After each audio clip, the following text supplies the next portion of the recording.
Alors aujourd'hui, je vais vous faire un bon plat d'hiver, vu qu'il neige ici. Facile à faire et à ajuster selon ce qu'on a dans le frigo ou dans le jardin. Un plat qui réchauffe le corps et l'âme. On commence par faire tremper des haricots blancs la veille, n'importe quel type d'haricot fera l'affaire bien sûr.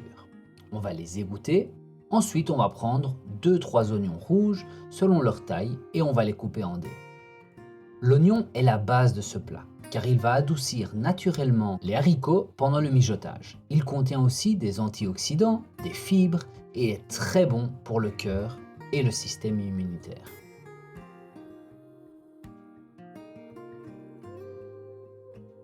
Pour aider à la digestion des haricots, on va ajouter du gingembre qui aide à réduire les ballonnements, stimule le métabolisme, renforce les défenses naturelles et a, tout comme l'oignon, beaucoup d'antioxydants.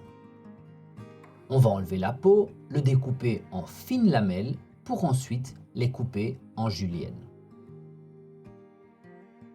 Si je cuisinais juste pour moi, j'en mettrais bien plus. Mais je dois nourrir 2 enfants qui n'en sont pas hyper fans. Donc cette quantité est parfaite pour quelqu'un qui ne veut pas être dérangé par le goût intense du gingembre. Qui rime avec oignon et gingembre? Ail bien sûr. On va prendre au moins 7 gousses car l'ail c'est la vie. On enlève la peau et on les coupe grossièrement et on est bon pour commencer à cuire. Je prends ma marmite préférée, un filet d'huile d'olive est bien sûr nécessaire. On peut commencer à faire revenir nos ingrédients. Tout d'abord, les oignons, on les fait revenir quelques minutes avant d'ajouter le gingembre. Puis on ajoute l'ail, on touille vite fait et on laisse cuire quelques minutes à feu doux bien sûr. Un autre de mes favoris, le concentré de tomate. Il se marie avec tous les ingrédients tellement facilement. Il est riche en lycopène et est bourré de vitamine C et E. Place maintenant à mon ingrédient favori, la trompette de la mort, avec son goût fumé qui donne un goût somptueux à tous mes plats. Et ici, on peut bien sûr ajouter des tomates fraîches, si c'est la saison, mais comme on est en plein hiver, on utilise les conserves. On va ajouter 2 boîtes, car on fait une grosse marmite. Et alors ceci, c'est une découverte récente. Une poudre concentrée de shiitake, une vraie bombe de saveur. Très addictif, donc faites attention.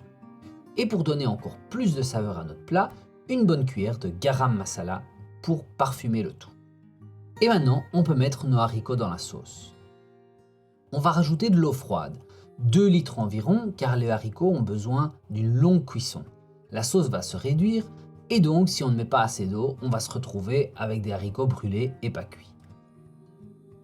On peut mettre le couvercle et laisser cuire à feu doux pour 1h30. En attendant, on va préparer notre riz basmati qui va accompagner le plat. Le riz et les haricots sont une combinaison parfaite, car ensemble, ils forment une protéine complète. Tous les acides aminés essentiels sont présents, donc repas complet. On va laver le riz vite fait pour une saveur plus pure et un riz moins collant.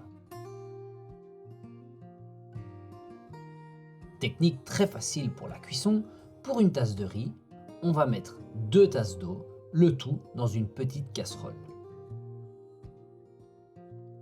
Je rajoute bien sûr un petit champignon sec pour le goût, un peu de gros sel et un bouillon cube de légumes. On va porter à ébullition sur feu moyen, voire fort, jusqu'à ce qu'il y ait des petites bulles à la surface. Et puis moi, j'utilise un toaster à l'ancienne pour que la casserole ne soit pas en contact direct avec le feu et donc comme ça, il se cuit encore plus doucement. Et bien sûr, on met le feu au minimum. En 12 minutes, il est prêt.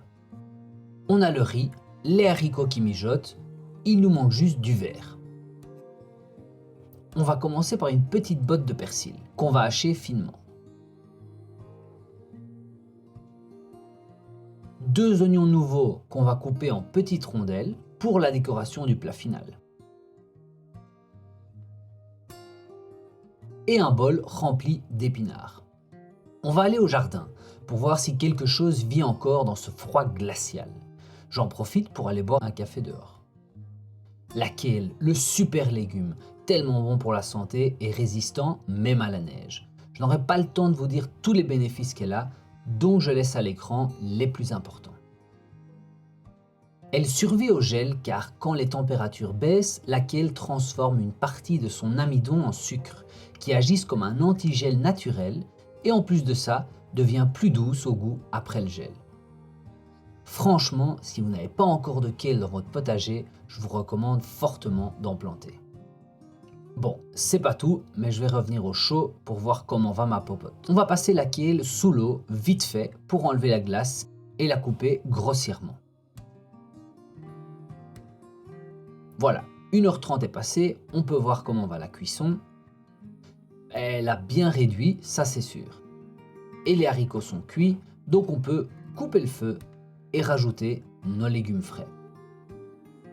La kale en premier, puis notre persil et enfin les épinards. On mélange le tout et on est bon. D'habitude, je rajoute en fin de cuisson du lait de coco, mais comme j'en avais plus à la maison, mais j'avais un restant de crème de soja, ça fera l'affaire pour cette fois. C'est optionnel bien sûr, mais ça donnera au plat une texture encore plus crémeuse et je sais que mes enfants vont adorer ça.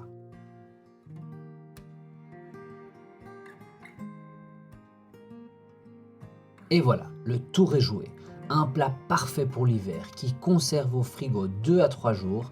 Sinon, on peut facilement le diviser en portions et le congeler. Ce qui en fait un super plat pour faire à l'avance et en manger plusieurs fois sur la semaine. On va maintenant dresser le plat très facilement. Un peu de riz sur le côté et une énorme portion de notre plat mijoté vu que c'est la star de l'assiette.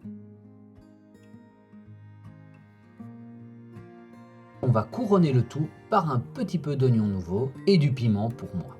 Merci d'avoir regardé jusqu'ici et je vous dis à bientôt.